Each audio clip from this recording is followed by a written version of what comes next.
We are still here on platform number 6 at Prasa, and we're joined by the spokesperson of Prasa, Andiswa Makanda. Good morning, and thank you so much for joining us. There's a microphone there. Good morning to you, and thank you for joining us. Good morning, Cindy. Thank you for having me, and thank you for coming to Park Station to see the work we're doing. For some reason, I expected somebody older, but you seem very young. For such a huge responsibility that you have as a spokesperson of Prasa, how difficult has it been in you having to defend some of the criticism, be it fairly done or otherwise? Yeah, I think don't be fooled by my looks. I just have youthful looks. Otherwise, I'm more than capable of handling the magnitude of this work. There's a lot of work that's happening at Prasa. I mean, when I arrived in 2021, there was that talk about rebuilding and planning to rebuild the infrastructure, and there was a lot of doubt even internally if we would be able to rebuild all this infrastructure that has been distracted and devastated. But the team did pull together, they did pull through and rebuilt the infrastructure. Right now we have rebuilt 18 corridors, reaching 59 of our targets. I know that you had a guest yesterday saying that we've only reached 12% of our targets. That is incorrect. We've actually reached 59% of our targets. We're recovering the rail infrastructure. And I know your theme is off the rails, but I'd like to say that Prasa is actually on track in terms of rebuilding and restoring passenger services. Yeah, I mean, we have a balanced view of, there's always a flip side to the coin. That's why we have varying different voices that add to this topic. Earlier on, we had the DA Transport spokesperson who also highlighted the fact that, yes, while there are pockets of excellence, there's also a lot more that needs to be done. If you just look to your left, Andy, so I don't have to tell you, there's a whole corridor that hasn't been fixed, so to speak. So we're not here just to criticize, we're also here to highlight some of your achievements as well. Realistically speaking, though, you have lost revenue, at least 30%, I'm told, due to the fact that the infrastructure has now failed commuters. I think that's correct. We have lost revenue. We've also lost passengers over the years. But as we're restoring our services, we can see the numbers starting to go up. They're not where we would want them to be. But when we start fixing some of the stations, then we'll be able to get more numbers and the revenue back. But that's the work that we are doing. And I mean, when we are rebuilding and restoring the services, we are now seeing about 14 million passengers using our trains across the country. We're running the services in Gauteng, KwaZulu-Natal, Western Cape and the Eastern Cape, and we're seeing those numbers starting to trickle back in. So there's a lot that's working. And to that corridor that you pointed to, that's the Germiston. I can tell you now that we've started fixing the Germiston line from Lerala to Germiston. We were commissioning the train just recently so that we can restore services. We've taken a phased-in approach in restoring the corridors and rehabilitating the infrastructure. Yeah. And so the Germiston line, we've already started with testing and commissioning. We're going to open that service and then move towards Park Station. It's a phased-in approach because there's a lot of work. And I know that even in this corridor, the people are working already on the perway or the tracks, coming slowly into Park Station. So there's work happening. It's just unfortunate that Park Station is located within the inner Joburg. And so there's a lot of dumping that's happening. Even though we try to clean up the area, there are people who are living on the streets, over the bridge of Park Station, and we keep dumping on our premises. Yeah, but let's look at the root of the problem, maybe in where this emanated from. It's not just because of COVID and vandalism in itself, because we heard from previous speakers that it's because Prasa had discontinued your security services or the Department of Transport at the time, which then left the infrastructure vulnerable. Yes, I think there were miscalculated decisions that were taken out of the interest of the company, because there was a finding that the security contracts back then were invalid, there were irregularities, and I think there was a decision to discontinue with those security contracts with immediate effect. That had a devastating blow in terms of the infrastructure, because it was left vulnerable.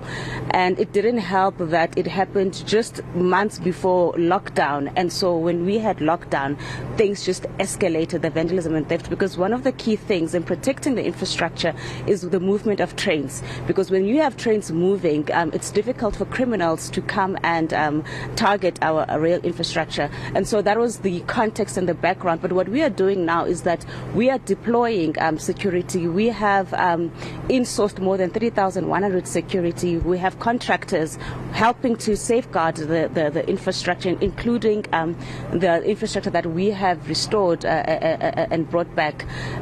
We are also working with the SAPS. We are working with intelligence, because we cannot escape the fact that there's criminal syndicates working in terms of stealing and targeting our infrastructure. And it's Telkom, Eskom, Transnet, it's Prasa, and we have created a forum to look at how can we address the issue of theft and vandalism as SOEs. All right, and give us a sense of the work that you're also doing nationwide. I know we're based here in Gauteng at Park Station, but what other work are you doing in restoring infrastructure around the country?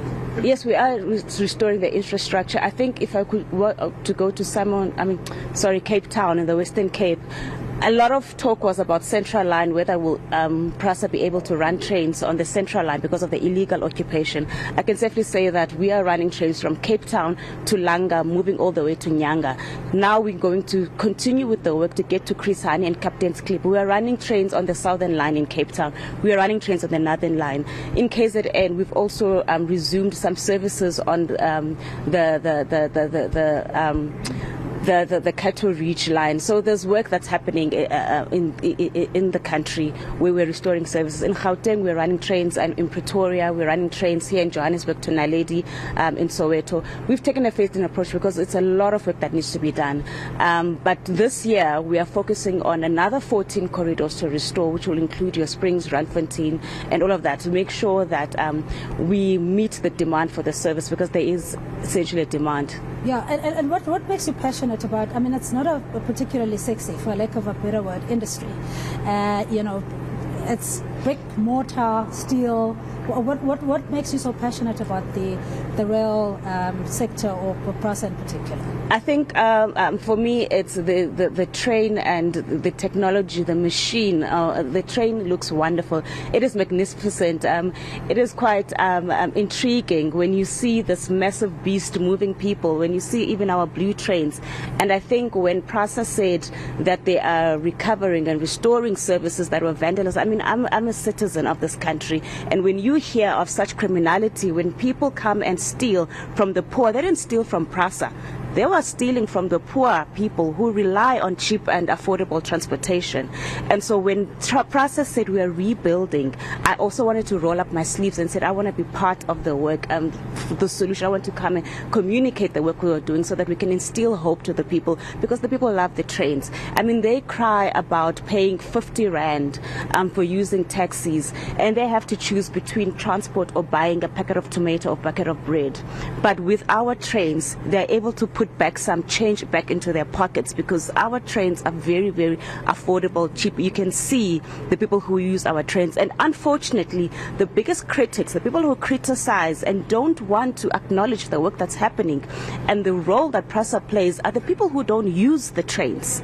Yeah. They sit on social media and everywhere and analyze. I've seen people write reports, institutions who do research work and never came to Prasa to come and look, but rely on secondary information. Never picked up the phone to say, Prasa, what is happening? There are reports that says Prasa is not running trains. We are running trains. We've got about 14, 15 million passengers that we're transporting. Yeah. So there is work happening. So Andiswa, we'll definitely have a panel discussion on that. So I remember commuting by train when it was still Metro Rail, and that was the only mode of transportation from New Era in Springs to Germiston and then Park Station eventually. So you're quite right. It is a discussion to be had. And it's still Metro Rail. We've just modernizing. We're bringing new trains with high-tech technology, CCTV footage, cameras.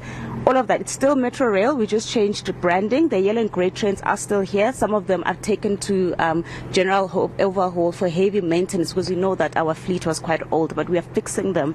They're taken for heavy maintenance. But the blue trains is our modernization plan to modernize the rail infrastructure. I'm looking forward to actually taking the blue Please train. do. Please come. Before we wrap up, but thank you indeed for your time. That's Andiswa Makanda. She's the spokesperson of the Passenger Rail Agency of South Africa.